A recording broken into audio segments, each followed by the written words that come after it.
जय सीताराम एसआर आनंद चैनल आपण हार्दिक स्वागत करुच्ची आ गोटे भिड सहित जय श्री गुरुदेव जय श्री प्रभुपाद की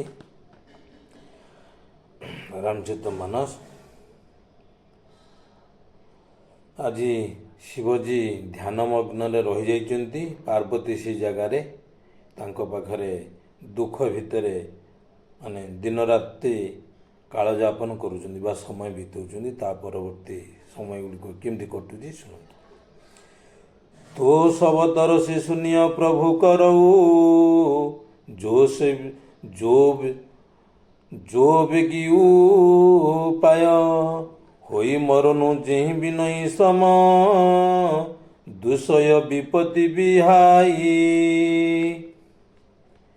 तेबे हे सर्वदशी प्रभु किए कहते सती कहते हे सर्वदशी प्रभु मो विनय शुणु मोर दुख को टिके शुणु शीघ्र से उपाय करंतु शीघ्र से उपाय करंतु जहा फल कि मोर मरण हेब मु मोर जो स्वामीर वियोग अर्थात सॉरी स्वामीर जो विच्छेद होची मो सहित ये विच्छेद मु सही करिपारु नाही। तेणु पति विरह जनित दुसह विपत्ति अक्लेश दूर हो जदि मोर शीघ्र मरण हो जाता मु जो पतिर विच्छेद जो कष्ट भोग करुच्ची से कष्ट मोर दूर हो।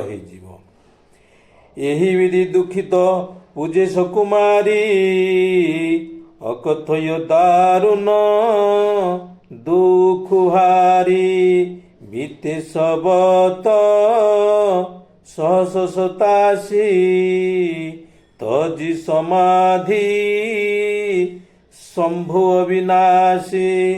दक्ष कन्या सती एहीपरि अकथनीय दारुण दुखर अभिभूत होई दिन कटाइबाकू लागिले। शिवजी ध्यानमग्न हो गले एभली भाव में दक्ष कन्या सती भली दिन कटाइबाकू लगिले बहुत दुखर सहित 27,000 वर्ष 27 नुह 87,000 वर्ष अतीत हेबा परे अविनीश्वर शिव समाधि भांगिले। 87,000 वर्ष शिवजी ध्यानमग्न थिले। तापरे से शिवजी कौन कले ना ध्यान भग्न कले समाधि भांगिले।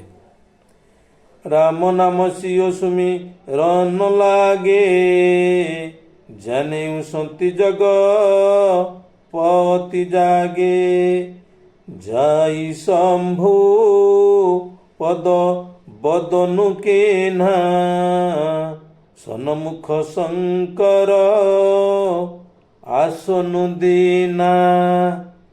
शिव राम नाम स्मरण करने को लगिले। शिवजी ध्यानमग्न होइकि राम नाम को स्मरण करने को लगिले। शक्ति बुझीगले जे जगतपति शिव समाधि उठिलेनी। से जाई शंकरंकर पाद पद्मरे प्रणाम करिबारु शिव तांको सम्मुखरे बसिबाकू आसन देले। जेतेबेले ध्यानमग्न होई शिवजी उठिले सेतेबेले सती जाई तांको प्रणाम करिले। प्रणाम कले शिवजी तांको तांको सम्मुखरे बसिया पई कहिले।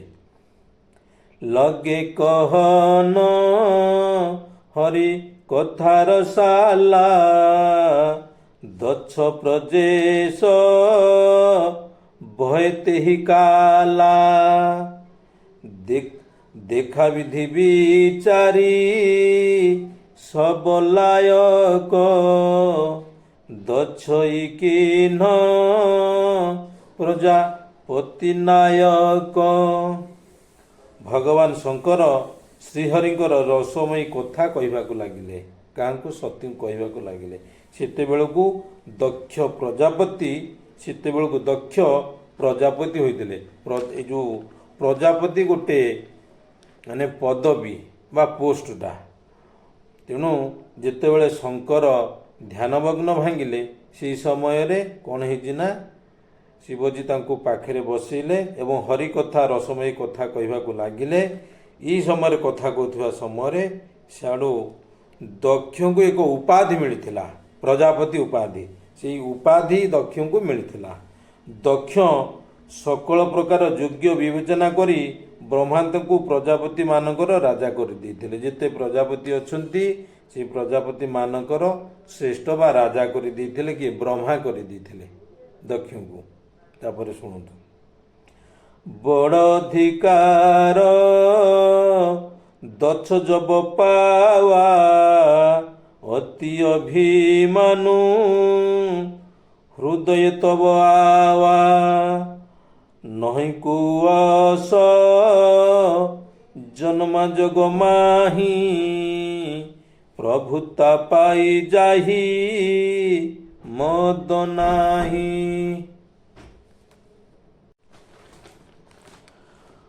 ବଡ଼ ଅଧିକାର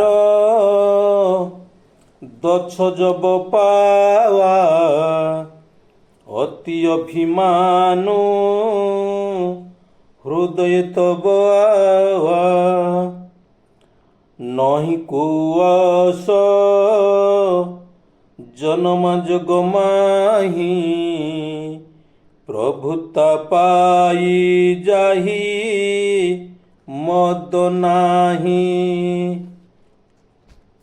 କିନ୍ତୁ ଉଚ୍ଚ ଅଧିକାର ପାଇ ଦକ୍ଷଙ୍କ ମନରେ ଅତ୍ୟନ୍ତ ଅହଙ୍କାର ଜାତ ହୋଇଯାଇଥିଲା। ଯେତେ ଜଣେ ବଡ଼ ଅଧିକାର ପାଉଛି, ଗୋଟେ ଉପାଧି ପାଉଛି, ସେତେବେଳେ ଜଣଙ୍କ ମନ ଭିତରେ ଅହଙ୍କାର ଆସିଯାଉଛି। ତେଣୁ ଆଜି ମାନେ ଦକ୍ଷଙ୍କର ତ ଏଇ ଅବସ୍ଥା, ଆମେ ସାଧାରଣ ମନୁଷ୍ୟ ଯଦି ଏଭଳି ପାଇବା ଆମ ମନ ଭିତରେ କ'ଣ ନ ହେବ। ତେଣୁ ପୃଥିବୀରେ ଏପରି କେହି ଜନ୍ମ ହୋଇନାହିଁ ଯେ କି ପ୍ରଭୃତର ଅଧିକାରୀ ହୋଇ ମଧ୍ୟ ମଦଗର୍ବୀ ନ ହୋଇଛି। କ'ଣ କହିଲେ? ପୃଥିବୀରେ ଏପରି କେହି ଜନ୍ମ ହୋଇନାହିଁ, ଉଚ୍ଚ ପଦବୀ ବା ପ୍ରଭୃତର ଅଧିକାରୀ ପାଇଗଲେ ମଦଗର୍ବ ନ ହେଇଛି, ଏମିତି ବ୍ୟକ୍ତି ବିରଳ। ତେଣୁ ସେଥିପାଇଁ ଶାସ୍ତ୍ରରେ କୁହାଯାଇଛି, କସ୍ୟ ଦୋଷେ କୁଳଂ ନାସ୍ତି ବ୍ୟାଧି ନୋକ ନ ପୀଡ଼ିତା ବ୍ୟସନେ କେନ ନ ସୁଖଂ କସ୍ୟ ସୁଖ ନିରନ୍ତର। ଏମିତି କେଉଁ ବ୍ୟକ୍ତି ନାହିଁ ତାର କୂଳରେ କେବେ ଦୋଷ ଜାତ ହେଇନାହିଁ। ଏମିତି କେଉଁ ବ୍ୟକ୍ତି ନାହିଁ ଯେ କେବେ ରୋଗ ଭୋଗି ନାହିଁ। ଏମିତି କେଉଁ ବ୍ୟକ୍ତି ନାହିଁ କେବେ ତା ଜୀବନରେ ନିନ୍ଦା ଆସିନାହିଁ। ଏମିତି କେଉଁ ବ୍ୟକ୍ତି ନାହିଁ ତା ଜୀବନରେ ପ୍ରଶଂସା ଆସିନାହିଁ। ତେଣୁ ଏସବୁ ବ୍ୟକ୍ତିର ଜୀବନରେ ସବୁ ଆସିବ। ଏମିତି ବା କେଉଁ କୂଳରେ ବଂଶରେ ତାର କୂଳରେ ବା ବଂଶରେ କେବେ ହେଲେ ଦୋଷ ବା ଅବଗୁଣ ଜାତ ହେଇ ନାହିଁ। ଏମିତି ବ୍ୟକ୍ତି ପାଇବା ନିରୋଳ ବା ବିରଳ। ସେହି ପ୍ରକାରେ এই କଥା ଗୁଡ଼ିକ ଯେତେ ଶାସ୍ତ୍ର ଆମକୁ ଶିକ୍ଷା ଦେଉଛି, ଯେତେ ପଦବୀରେ ରହିଲେ ମଧ୍ୟ, ଉପାଧିରେ ରହିଲେ ମଧ୍ୟ ମଦଗର୍ବ ହେବେ ନାହିଁ। ମଦଗର୍ବ ସମସ୍ତଙ୍କ କୂଳରେ ଆସି ପହଞ୍ଚିବ। ନିନ୍ଦା ଆସିବ, ଅପଯଶ ଆସିବ, ଏ ପ୍ରକାର ସବୁ ଆସିବ। ରୋଗ ଆସିବ, ବ୍ୟାଧି ଆସିବ, ସବୁ ପ୍ରକାର ସମସ୍ୟା ଆସିବ। ସେଥିରୁ ଆମକୁ ଆଗକୁ ଯିବାର ଅଛି। ଦଛଲିଏ ମୁନି ବୋଲି ସବ କରନ ଲଗେ ବଡ଼ ଜାଗ ନେଓ ତ ସାଦର ସକଲ ସୁରଜେ ପାଓ ତମଖ ଭାଗ। ସମସ୍ତ ମୁନି ଋଷିଙ୍କୁ ଆମନ୍ତ୍ରଣ କରି ଦକ୍ଷ ଗୋଟିଏ ବିଶାଳ ଯଜ୍ଞ ଆରମ୍ଭ କଲେ। ଯେତେବେଳେ ଉପାଧିକୁ ଯଜ୍ଞ ପ୍ରାପ୍ତ ହୋଇଗଲେ, ଦକ୍ଷ ପ୍ରଜାପତି ହୋଇଗଲେ, ସେତେବେଳେ ସେ ଏକ ବିରାଟ ଯଜ୍ଞର ଆରମ୍ଭ କଲେ। ଯେଉଁ ଦେବତାମାନେ ଯଜ୍ଞ ଭାଗରେ ଅଧିକାରୀ ସେମାନଙ୍କୁ ସେ ସମାଦରରେ ନିମନ୍ତ୍ରଣ କଲେ। ଯେଉଁ ଦେବତାମାନେ ଯଜ୍ଞ ଭାଗର ଅଧିକାରୀ ସେମାନଙ୍କୁ ସେ ନିମନ୍ତ୍ରଣ କଲେ, ଦକ୍ଷ ନିମନ୍ତ୍ରଣ କଲେ। କିନ୍ନର ନାଗ ସିଦ୍ଧ ଗନ୍ଧର୍ବା ବଧୂନ ସಮೇତ ଚଲେ ସୁର ସରବା ବିଷ୍ଣୁ ବିରଞ୍ଚି ମହେଶୁ ବିହାଇ ଚଲେ ସକଲ ସୁରଜାନ ବନାଇ। ନିମନ୍ତ୍ରଣ ପାଇ କିନ୍ନର ନାଗ ସିଦ୍ଧ ଗନ୍ଧର୍ବ ଏବଂ ଅନ୍ୟାନ୍ୟ ଦେବତା ନିଜ ନିଜର ପତ୍ନୀମାନଙ୍କୁ ସାଙ୍ଗରେ ନେଇ ସେଠାକୁ ଯାତ୍ରା କଲେ, ଯଜ୍ଞଶାଳାକୁ, ଦକ୍ଷଙ୍କର ଯଜ୍ଞକୁ। ବ୍ରହ୍ମା ବିଷ୍ଣୁ ଓ ମହେଶ୍ୱରଙ୍କ ଛଡ଼ା, ଏଠି କୁହାହେଲା ମହେଶ୍ୱରଙ୍କ ଛଡ଼ା ଅନ୍ୟ ସମସ୍ତ ଦେବତା ନିଜ ନିଜର ବାହନ ଚଢ଼ି ସେଠାକୁ ଚାଲିଲେ। ସମସ୍ତେ ସେଇ ଯଜ୍ଞଶାଳାକୁ ଦକ୍ଷ ଯେଉଁ ଯଜ୍ଞ କରୁଛନ୍ତି ସେ ଯଜ୍ଞକୁ ସମସ୍ତେ ଚାଲିଲେ ସପତ୍ନୀକ। ସତୀ ବିଲୋକେ ବୋମ ବିମାନା ଜାତ ଚଲେ ସୁନ୍ଦର ବିଧି ନାନା ସୁର ସୁନ୍ଦରୀ କରହି କଲନ ଗାନା ସୁନତ ଶ୍ରବଣ ଛୁଟଇ ମୁନି ଧ୍ୟାନା। ସତୀ ଦେଖିଲେ ଆକାଶରେ ଅନେକ ସୁନ୍ଦର ବିମାନ ଦେଖାଯାଉଛି। ଦେବାଙ୍ଗନା ମାନେ ଏପରି ମଧୁର ସ୍ୱରରେ ଗୀତ ଗାଉଛନ୍ତି ଯିଏ ଶୁଣିଲେ ମୁନିମାନଙ୍କର ଧ୍ୟାନ ମଧ୍ୟ ଭାଙ୍ଗିଯିବ। ସତୀ ବସିଛନ୍ତି କୈଳାସରେ ଏବଂ ଧ୍ୟାନ ମାନେ ଆକାଶରେ ସମସ୍ତ ସୁର ଏବଂ ନାରୀମାନେ ସମସ୍ତେ ଗନ୍ଧର୍ବ କିନ୍ନର ସମସ୍ତେ ଦକ୍ଷଙ୍କର ଯଜ୍ଞଶାଳାକୁ ଯାଉଛନ୍ତି ଏବଂ ଦେବାଙ୍ଗନା ମାନେ ସେମାନେ ବିଭିନ୍ନ ପ୍ରକାର ସ୍ୱରରେ ଗୀତ ଗାଉଛନ୍ତି। ଯେଉଁ ଗୀତ ଶୁଣିବେ ମୁନିମାନଙ୍କର ମନ ମଧ୍ୟ ହରଣ ହେଇଯିବ। ଏଭଳି ଗୀତ ଗାଉଛନ୍ତି। ଏହି ପ୍ରକାରେ ସମସ୍ତେ ଯାଉଛନ୍ତି। ଆଜି ସତୀ ଦେଖୁଛନ୍ତି ବୋମରେ ଆକାଶରେ ସମସ୍ତେ ଯାଉଛନ୍ତି। ପଛେଉ ତବ ସିଓହିଁ କହିବ ଖାନି ପିତା ଯଜ୍ଞ ସୁନି କଛୁ ପିତା ଯଜ୍ଞ ସୁନି କଛୁ ହରସାନି जो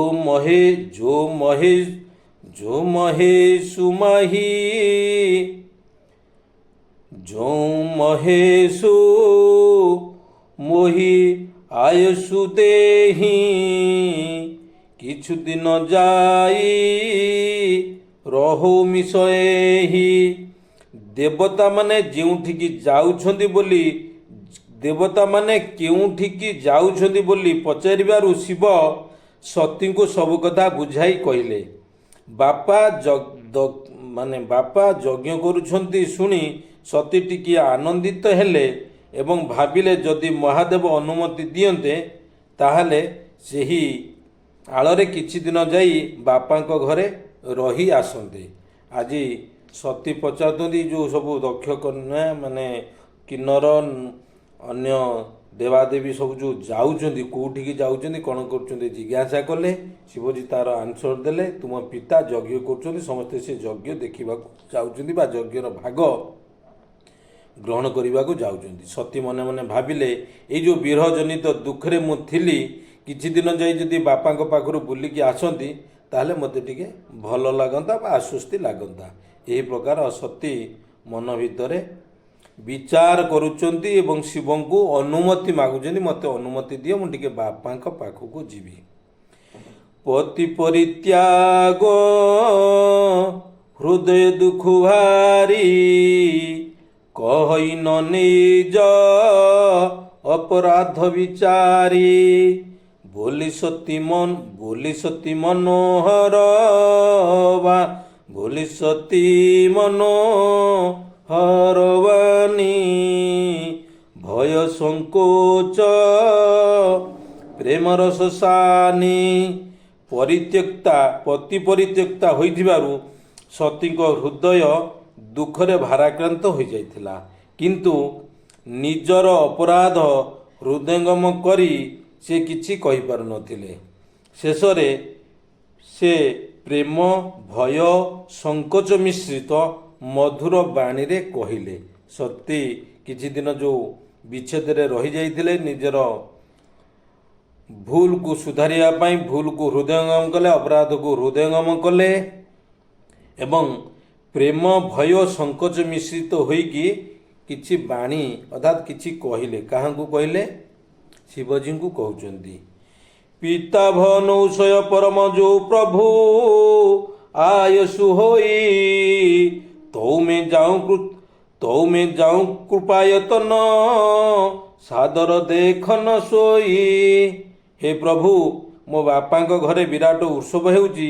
ଆପଣ ଯଦି ଅନୁମତି ଦିଅନ୍ତେ ତେବେ ହେ ଦୟାବତାର ମୁଁ ସେଠାକୁ ଯାଇ ଟିକିଏ ସେଇ ଉତ୍ସବ ଦେଖି ଆସନ୍ତି।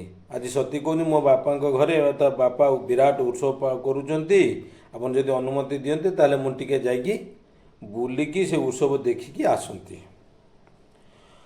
କହେଉନି କ ମୋର ମନ ଭାଆ, ଇହ ଅନୁମତି ନାହିଁ ନେୟତ ପଠାवा। ଦଛ ସକଲ ନିଜ ସୁତା ବୋଲାଇ, ହମରେ ବୟର ତୁମ୍ଭ ବିସରାଇ। ଶିବ କହିଲେ ତୁମେ ଭଲ ପ୍ରସ୍ତାବଟିଏ ଦେଇଛ, ପ୍ରସ୍ତାବଟି ମୋ ମନକୁ ପାଉଛି, କିନ୍ତୁ ସେ ତ ନିମନ୍ତ୍ରଣ କରିନାହାନ୍ତି। ଶିବ କହିଲେ ଯାହା କହିଲ ଭଲ କହିଲ, କିନ୍ତୁ ତୁମର ପିତା ତ ମୋତେ ନିମନ୍ତ୍ରଣ କରିନାହାନ୍ତି, ମୁଁ କେମିତି ସେ ଜାଗାକୁ ଯିବି? ତେଣୁ ତୁମକୁ ପଠାଇବାଟା ଠିକ୍ ହେବ ନାହିଁ। ତେଣୁ ତୁମକୁ ପଠାଇବାଟା ଠିକ୍ ହେବ ନାହିଁ। ଶିବଜୀ ତାଙ୍କର ପକ୍ଷ ରଖିଲେ। ଦକ୍ଷ ତାଙ୍କର ସବୁ ଝିଅଙ୍କୁ ଡାକିଛନ୍ତି, କିନ୍ତୁ ମୋ ପତି ବୈରଭାବ ରଖିଥିବାରୁ ତୁମକୁ ଡାକିବାରେ ଅବହେଳା କରିଛନ୍ତି। ଶିବଜୀ କହୁଛନ୍ତି ଯେ ଦକ୍ଷ ତୁମର ସବୁ ଭଉଣୀମାନଙ୍କୁ ଡାକିଛନ୍ତି, କିନ୍ତୁ ତୁମ ପିତା ମୋ ପ୍ରତି ବୈରଭାବ ରଖିଥିବାରୁ ସେ ମୋ ପ୍ରତି ଅବହେଳା କରୁଛନ୍ତି ବା ମୋତେ ନିମନ୍ତ୍ରଣ କରିନାହାନ୍ତି। ଏ କଥା ଶୁଣନ୍ତୁ। ଏତିକିରେ ରଖିଥିବା, ନେକ୍ସଟ ଭିଡ଼ିଓରେ ପୁଣି ଅପଲୋଡ଼ କରିବା। ନୂଆକରି ଚ୍ୟାନେଲକୁ ଆସିଥିଲେ ଲାଇକ୍ ସେୟାର ସବସ୍କ୍ରାଇବ୍ କରିବାକୁ ଭୁଲିବେନି।